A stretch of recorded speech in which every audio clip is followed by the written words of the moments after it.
Welcome back to the Hawkeye Garage. I am Joe. This week we are going to be talking about the DIY hidden winch mount in my GX470. Obviously I'm going to take this bumper back off, show you guys how it's installed, a little bit about how much work it took to get it this way, cost, parts I used, and kind of my thoughts on doing it this way, strength-wise, versus buying a pre-made hidden winch mount. And I will kind of touch on the hidden winch mount that I built for my 4Runner, how that held up in the accident, and my thoughts on all of that leading to the way that I installed this one. Stay tuned.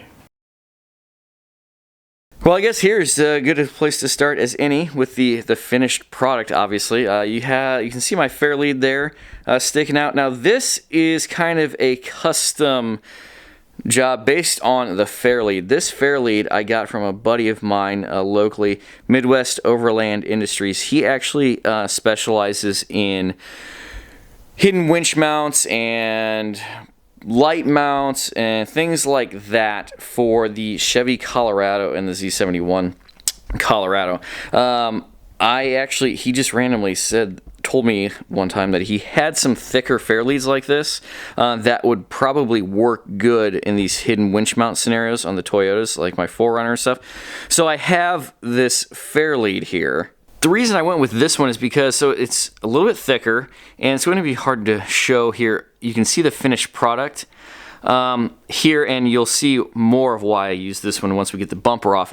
But it's kind of it's recessed, so that the Fairlead itself is going to go down and then back into the bumper cut, and it just gives it a much better finished look than sandwiching a Fairlead on the front of it or having one stick out through the bumper, because the way this is recessed, it covers my bumper cut and it's not like smushing this bumper cover into the winch mount or the crash bar of the inner structure of the bumper. It doesn't put a bunch of wrinkle in the bumper cover, giving you a little bit more leeway on how far back or forward you have that winch mounted. It's just a little bit more forgiving that way. And if you guys are interested in one of these, I'll drop a link to his website down below. It's a really nice Fairlead. There is a little bit of a curve in it. Of course, that's meant to go with the Z71 design.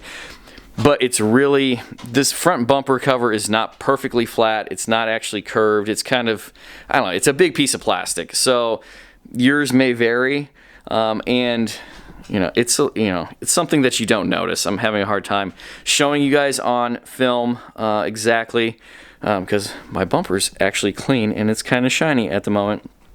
But it works really well. I haven't been able to find another Fairlead that kind of accomplishes that. So something that I would highly recommend looking into. And if you have any more questions on that, surely reach out to me and I will do what I can to explain better. All right, this is where I have my winch controller. And this is the finished product. Obviously, you'll see a little bit more in depth once I start pulling the bumper cover off. I don't know. It's fine. This location is fine. I'm okay with it being in, taking up so much real estate there in front of the radiator and the transcooler and stuff, because it has an electric fan on the front assisting airflow. Now, I've put thousands of miles on this thing with that there. I've towed in the heat with that there, and I've monitored transmission temperatures and obviously coolant temps doing this, and it has no effect on it. Would I recommend necessarily putting that right there if you aren't running an auxiliary fan? I don't know.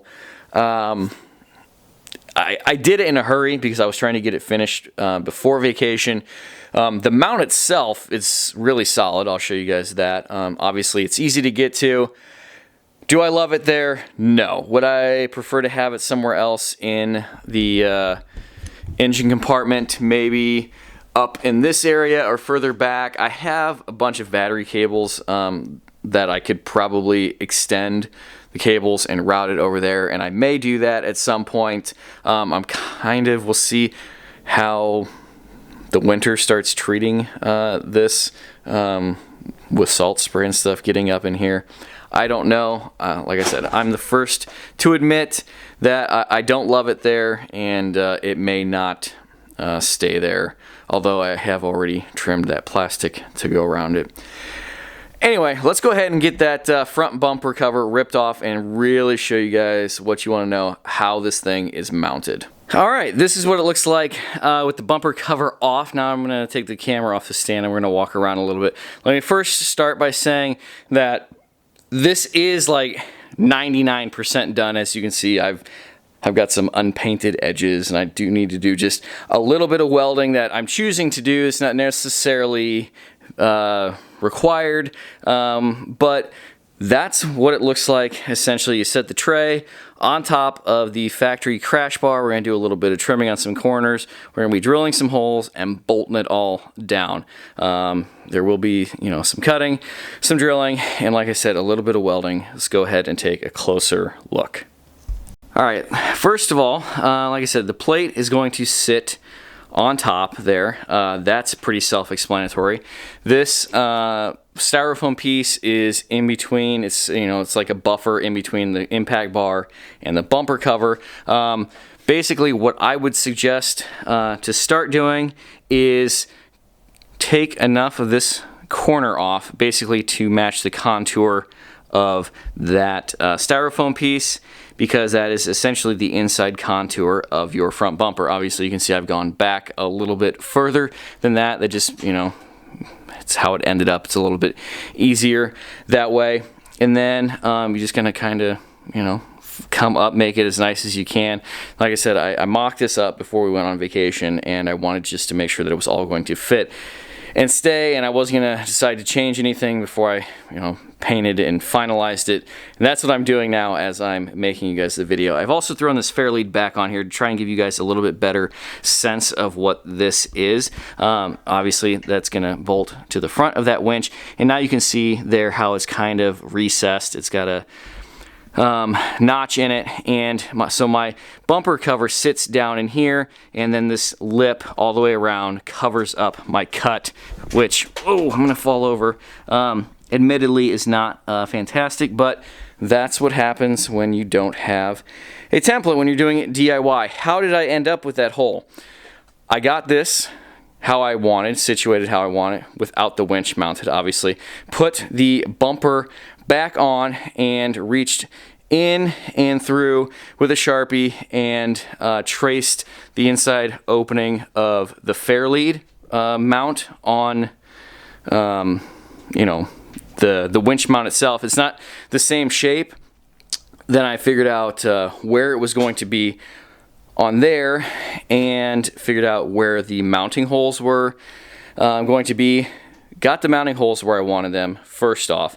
Then I started tracing with my Fairlead and figured out my hole cut. I'm sorry, that's kind of hard to explain without actually showing it to you. But basically what you need to do, get the mount where you need it to be, get the bumper cover on there, and then start tracing holes that makes the most sense to you on where you need to start cutting. Start small, and then you can go bigger from there if you need to. That is my best advice. Another thing that I did with this Fairlead that I can't recommend enough for doing this hidden winch mount, since there's not a front grill in this bumper, there's not a lot of access. Bolting the Fairlead on. If you have a welder, have access welder, have a third cousin's wife's brother's uncle, somebody with a welder that can just tack on these nuts to bolt that Fairlead on, that is going to make your life about 1,000,000 times easier trying to get that bolted on when the winch is in place, the bumper cover is on there, and you have no access. I fought with that a couple times until I was like, forget this, I'm gonna dig my welder out, because I usually don't have it like readily available, it's tucked away, so that I could tack those on, and it just made things so much easier going forward, taking off, putting back on, doing all the fitment. So right off the bat, I would strongly suggest doing that. Alright, all that being said, I think I'm going to go ahead and break the video into two parts right now. We're getting pretty in-depth, and I I don't want to scare too many of you away with a ridiculously long video. We will wrap this up in next Sunday's video. If you're new to the channel, please hit that subscribe button, give the video a thumbs up, and turn the notifications on. We shoot for a video every Sunday around here. A lot of what we do is DIY off-roading stuff, and yes, sometimes I do get a little long-winded, but it's because it's what I enjoy talking about, because I do have a lot of thought that goes into a lot of this, and based on the comments and stuff that I've heard from you guys over the last several years, it's a lot of what you all enjoy as well. So follow the links in the description over to my Instagram and my Facebook, where I'm posting a lot of this stuff and a lot of other stuff much more frequently than every Sunday. So hit me up over there. If you have any questions or in-depth comments, please feel free to email me, hawkeyeskunkworks@gmail.com. And until part 2 of this comes out next Sunday, thank you for watching. Take care. Goodbye.